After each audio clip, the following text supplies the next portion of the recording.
Vamos a comenzar hoy. Lo primero que hicimos fue hablar, en este caso, por el tema ansiolíticos con una médica clínica, es la doctora María Gabriela Franchi, y ese es el tema central en esta nota. El consumo de ansiolíticos se incrementa, no te podría decir un porcentaje exacto, pero todos los años aumentan. Y una cosa que nosotros vemos con frecuencia es algo que sucede y no debería ser, la gente que viene en busca de la receta por un medicamento, psicofármaco o no, que ya compró. Entonces, con la receta es un modo de asegurarse uno que el medicamento que alguien está consumiendo ha sido indicado por médico, pero cuando estamos frente a esta circunstancia hay algún punto en el que, se nos está yendo de las manos, creo que a todo el sistema, ¿no? Exacto. Bueno, ansiolíticos, por definición, son todas aquellas drogas tendientes a bajar el nivel de ansiedad. Hay muchos grupos químicos de fármacos que cumplen esta función. Los más difundidos en general son de la familia de las benzodiazepinas y bueno, se utilizan para bajar la ansiedad. La gente a veces también le atribuye casi efectos mágicos, ¿no?, a los ansiolíticos.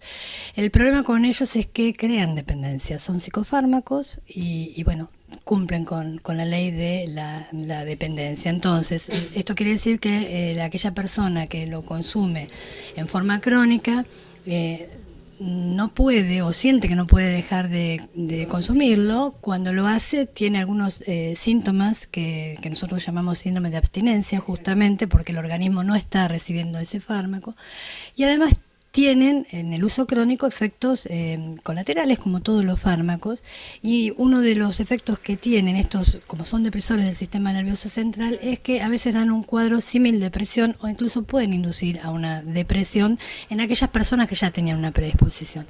Así que con esto, como con todos los fármacos, en realidad hay que ser cauteloso y bueno, tomar solamente lo que a uno le prescribe el médico, no el vecino, ni el familiar, ni alguien porque en alguna situación particular le dice, bueno, tomate que yo lo tomo, y se anda convidando por la vida psicofármacos. Cuando hablamos de gente mayor, en general se encuentra polimedicada, tomando medicamentos para otras cosas, y las interacciones a veces son complicadas, ¿no? Entonces, ¿quién mejor que el médico que a uno lo atiende para indicar también un psicofármaco, aunque sea de uso corriente, ¿no? Porque a veces el hecho de que mucha gente lo tome hace que pensemos que todo el mundo puede tomarlo, y no es así. Es todo un proceso, tanto para iniciar como para terminar el tratamiento. A veces es necesario inclusive hacer rotación de medicamentos, no solo ir bajándolo despacito, sino cruzando. Eso, pero son de manejo específico. En la provincia de Buenos Aires existe una receta que se llama receta de archivo